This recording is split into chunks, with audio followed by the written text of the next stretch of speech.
Are we possibly seeing the future of San Diego Gulls and maybe Ducks goaltending right now? We might be. No, seriously. We might be seeing the future of goaltending right now in San Diego. I'll talk about that and more on this edition of Locked On Anaheim Ducks. You're Locked On Ducks, your daily podcast on the Anaheim Ducks, part of the Locked On Podcast Network, your team every day.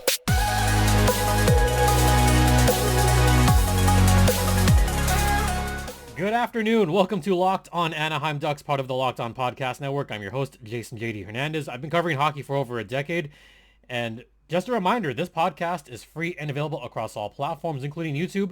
You could follow me on Twitter at StimpyJD right there. And hey, just make sure you're tuned in whenever the show gets out. Just want to peel back the curtain a little bit. I've been working pretty much every day since I got back from San Jose. So, I left for San Jose. The audio itself was not working. So there is another video up that was a live show a couple days ago. And then wound up working pretty much all day yesterday.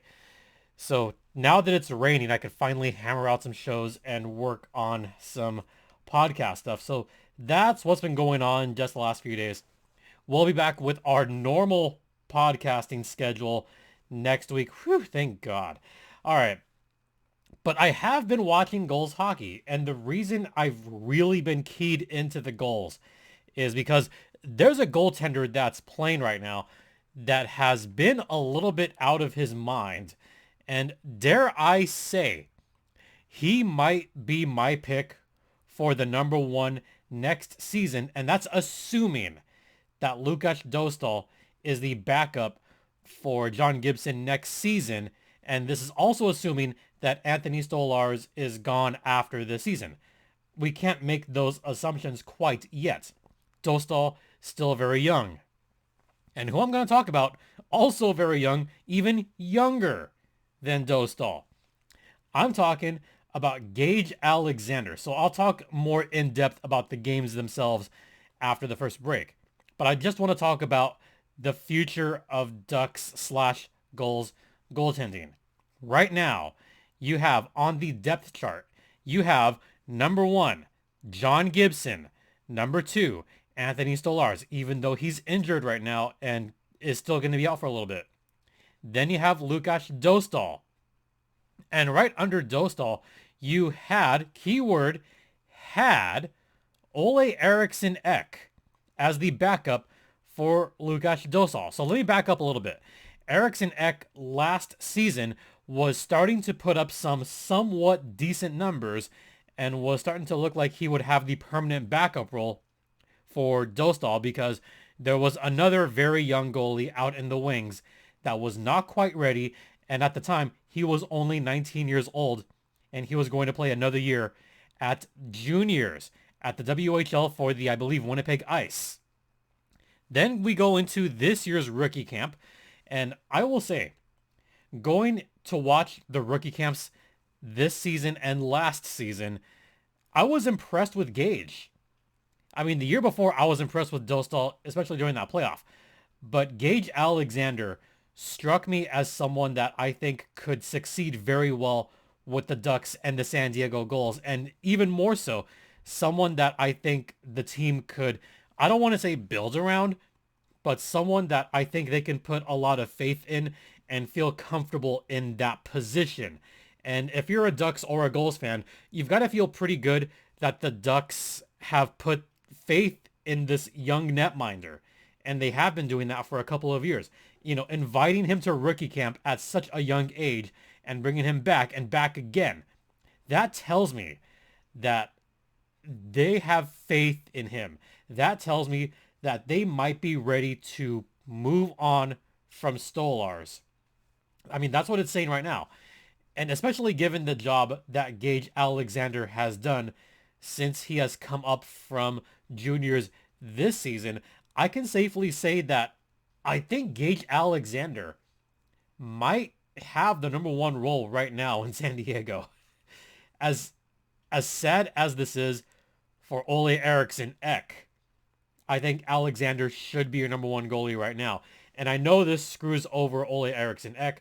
John Broadman and I have talked about this in the past, that Olle Eriksson Ek was given kind of a raw deal there, which is true. But you have to go with the hot goaltender, and you have to go with the goaltender that has been better technically, better numbers. Oh, you know what? I can back that up. And this is thanks to Sean O'Brien, who is the host, or one of the hosts of the Calder Farmstead podcast. It's Sean and Sarah Avampado, who are the hosts for the Calder Farmstead. And they've talked about San Diego a little bit. They haven't really talked about Gage Alexander yet because he's only just come up playing out of the WHL. In 6 games, he's done pretty well. In fact, here's what I'm going to do. I'm going to mosey on over and bam, there we go. And special thanks to Sean O'Brien for letting me use this for this podcast. So he has a goalie metric here that has a defensive environment rating on the x-axis and goals saved above average per 60 on the y-axis. And if you look at those goalies right there, you have 2 of them clearly on the bottom one being Olle Eriksson Ek. And the 2 towards the top, Lukas Dostal is on the top, but right under Lukas Dostal, there we find Gage Alexander. He's only played 6 games, 335 minutes, but the goals saved above average per 60, 0.25. That's quite good. Defensive environment rating, okay. Yeah, he's working hard. The goals are giving up too many shots. Way too many. But look at that percentile rank. 95.6% in just under 6 games. He's already showing that he's a quality starter in the AHL. And let me remind you, he's only 20 years old. He's not even old enough to drink in the States yet. But I look at someone who's got a long reach. He's a big-bodied goaltender, 6'6", 205. He has also got a long reach. He's almost got a 7-foot wingspan. And getting to watch this up close, I could see that he's got that long reach. If he's on the right side, he could use that left side to just, stick away or blocker away a puck. Like he could stick one away, he could blocker one away. He's good with both hands. The glove side, still quite good. If I could nitpick and find any, weakness right now, the only weakness might be the 7-hole and that's it. But, that's not much of a weakness because, again, he's got a very long reach on him. Lateral movements are great. 5-hole, he closes it very effectively. He goes from post to post quite well. So it's really hard to find a very noticeable weakness in his game right now. And in those 6 games, he's 3-2-1. Save percentage of .911. Goals against 269. The goals against is really not bad. And for him to be in that high of a percentile rank in the American Hockey League, that's very good. And as you can see on this little chart that he has here, the top left, hard work, good results. Bottom left, hard work, bad results. And you have to have that axis skewed a little bit for the San Diego Gulls because their goalies work the hardest in the American Hockey. Oh, wait. Ducks fans, that sound familiar to you? Working too hard, seeing too many shots. If this is familiar to the Ducks fans, it should be. It should be familiar because the San Diego Gulls right now give up just a plethora of shots. How many shots? I'm glad you asked. Even strength goal differential is another table, and I'm just going to move out of here. Even strength goal differential right now is 1.75 goals for the San Diego Gulls and 2.77 against. That is more than a goal difference. Oh, how about shot differential? I'm glad you asked that too. San Diego shoots it 26 times per game. They allow 33 shots per game. That's a shot differential of about -7 per game. That is by far, and it's not close, folks, by far the worst goal differential in the American Hockey League, and they allow the most shots per game at 32.74, almost 33. Yeah, it's by far the most shots. And to see Gage Alexander already put in the work, and one game in particular, which I will talk about after the break, watching him work during that game, he was fairly calm, cool, and collected. And that's what you ultimately want in your goalie. You want someone that's going to be calm. You want someone that is going to just do the hard work and have it pay off. And I'm excited about Gage Alexander personally.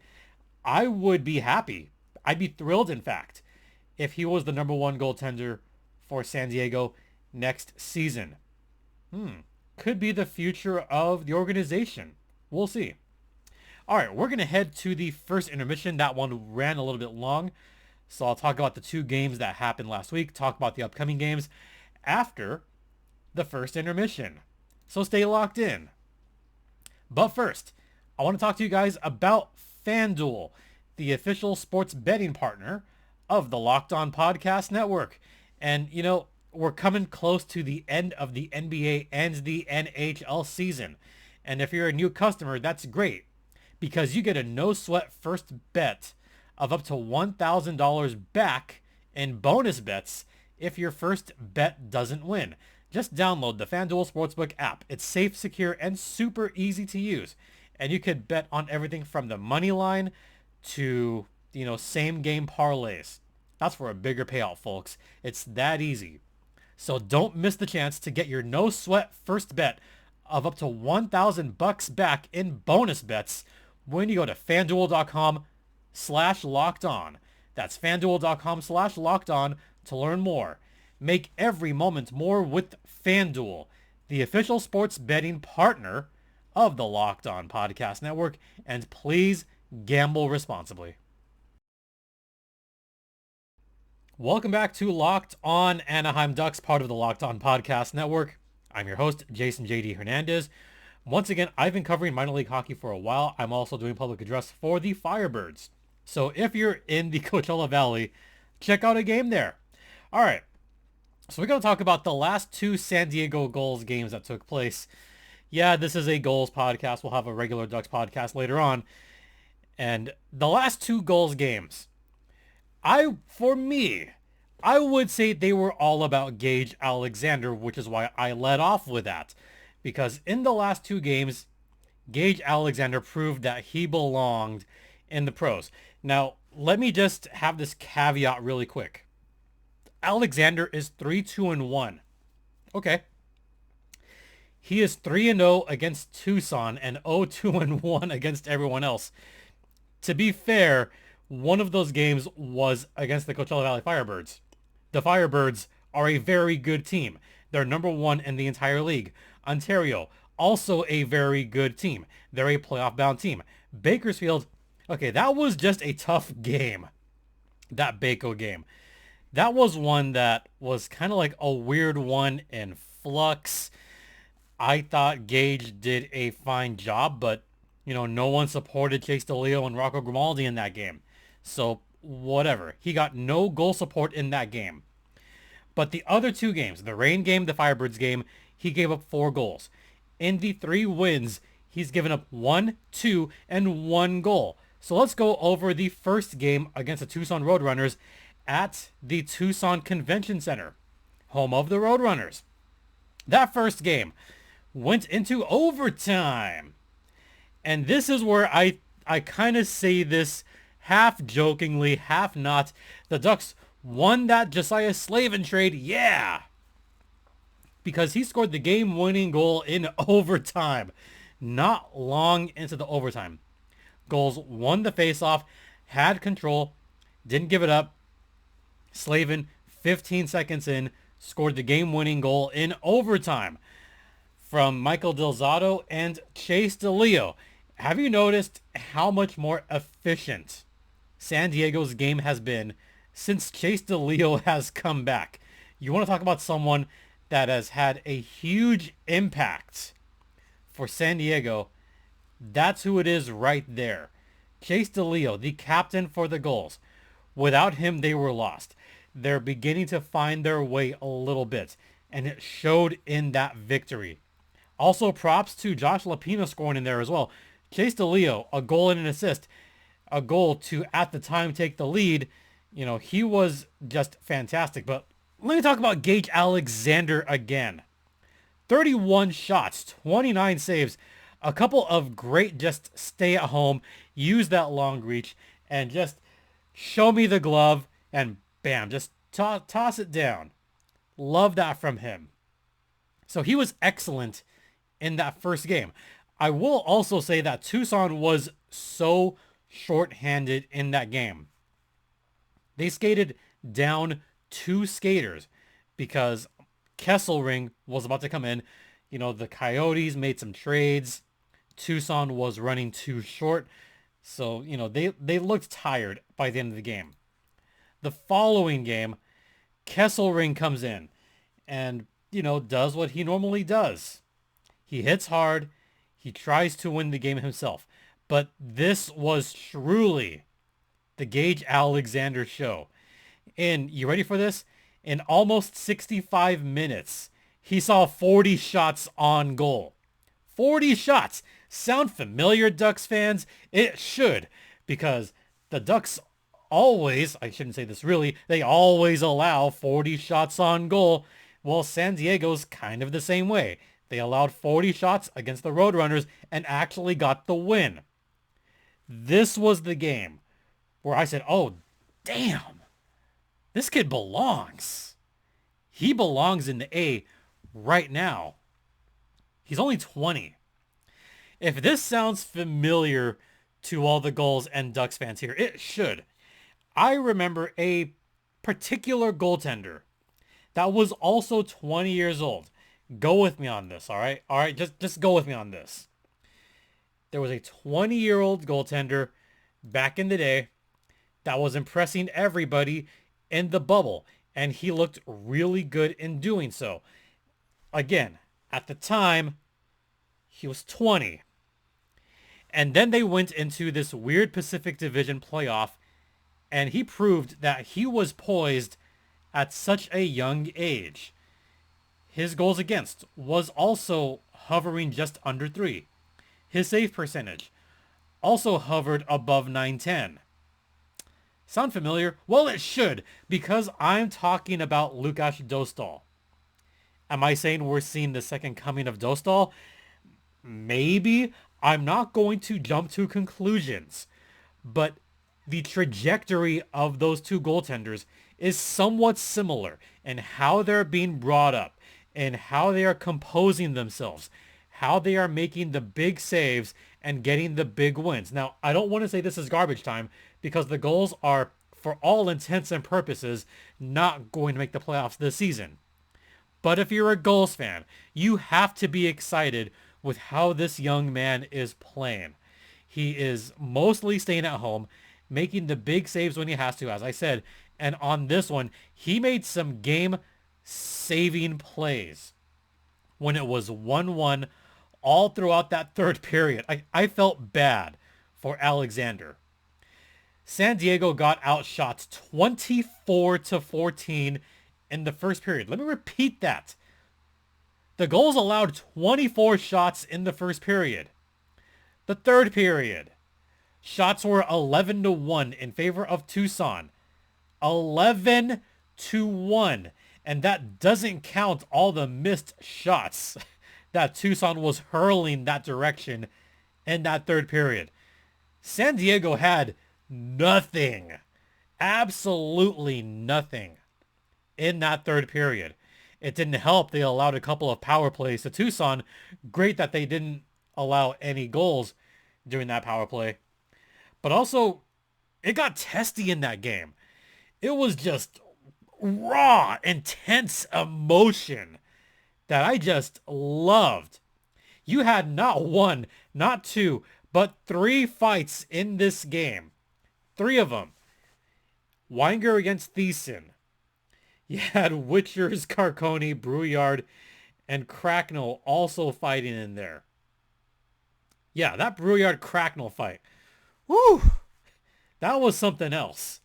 I mean, that was a game that if you loved the Gulls, that had everything that you wanted. Everything.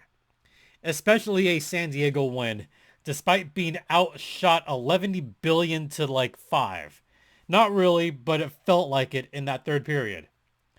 2-1 was the final score, and Chase Prisky, Chase Prisky, the newcomer, got the game-winning goal. The assist, Chase DeLeo and Dylan Sakura in overtime. Hey, not bad, right? So with those 2 wins in a row, that really doesn't help. I mean, I'll tell you who it does not help. It does not help the Tucson Roadrunners, who are desperately trying to get into a playoff spot. Tucson right now is clinging barely on that 7th and final spot in the Pacific Division. San Jose is coming up fast.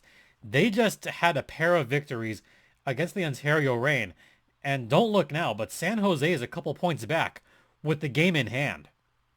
It might be San Jose's spot in the number 7. San Diego, I'm not going to say they were eliminated yet, but given how well San Jose has played, they're getting close. Beating Tucson helps, and San Diego has to go on some kind of amazing run to even have a chance at the playoffs. It could come this weekend. They've got Henderson twice this weekend. Yeah, 2 games. Friday night, Saturday night at, Pechanga Arena. So if you're down there and want to brave this rain, check out a couple games on there. It's a lot of fun. And I guarantee that you're going to have a good time with your fellow fans there. All right. Just to close this out, and we're already well over time, so I'm just going to close this out as is.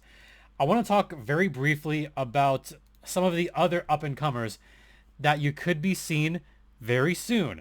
Jackson Lacombe.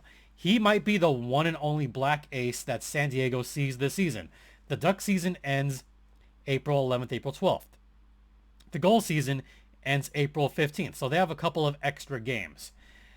I'm still going to predict that we see Jackson Lacombe later on this season, probably first week of April. There's a 3-game homestand late in the season. April 5th against San Jose, April 7th and 8th against the Calgary Wranglers. The Wranglers could do the Firebirds a favor. The Gulls could do a big favor to Coachella Valley and win both those games. Hey, you never know, right? And we could see some reinforcements down the line. But what about next season? A couple of guys that I just want to briefly talk about before we wrap up. OHL, right now, their season ends March 26th, but there's a couple of guys that I think are just absolutely killing it right now. I mean, really killing it. And I'm talking, of course, about some guy that I love named Sasha Pastujov. Love that guy. I cannot wait till he's in a Gulls or a Ducks uniform. Maybe even next season, maybe 2 years from now, you never know. And another player that I have been high on, I mean, really high on for a little bit. Pavel Mintyukov. I haven't talked about him a whole lot on this podcast, but just having watched him the last maybe 2-3 weeks, he is among the league leaders in points as a defenseman. He's certainly one of the best defensemen in the league right now. And I would say out of those 2 guys, I think both of them could make some noise and could have a shot at making the Ducks roster next season. And I think Pastujov could wind up starting in San Diego next season, maybe work his way up. That also depends where the Ducks lie as far as the draft is concerned. So those are two guys that I would have to watch out for. You know, Sasha with the Sarnia Sting, and of course Mintyukov with the Ottawa 67s. The 67s, they won their division. They will have the top seed in the playoffs. Mintyukov, I think, is going to stay up with Ottawa because, you know, why would he leave? And as for the Sarnia Sting, they've clinched a playoff spot. They're right now number 3 in their conference. I could see them winning a round or two, which would put that into late April, and then that'd be it. So those are two guys I just wanted to very briefly talk about before we wrap up. All right, it's raining pretty hard right now, so I'm going to end this right now. But I want to thank you all for sticking with it. We'll have another podcast shortly, talk about the last couple of games, talk about, you know, why in the world the Ducks are playing these national games, and talk a little bit about Trevor Zegras. So that'll be coming up next. And then we'll talk about later on a different podcast, Ducks versus Flames, how that went down. But in the meantime, thank you so much for watching. Thanks for listening. You can follow me on Twitter at StimpyJD. The show's Twitter is at LO_Ducks. You could email me at lockedonanaheimducks@gmail.com. Don't forget this podcast is free and available across all platforms, including Stitcher, Spotify, Apple Podcast, Google Podcast, ad-free on Amazon, and on YouTube as well. And also, thank you for your continuous support. It is very greatly appreciated. And also, by the way, if you check out my personal Twitter, you might see a couple videos might be worth watching. I mean, I'm pretty happy about it. So once again, thanks for listening. Thanks for watching. For Locked On Anaheim Ducks, I'm Jason J.D. Hernandez saying have a great rest of the afternoon. Remember to be safe out there, especially in this rain. Be kind to one another, and Ducks and Gulls fly together.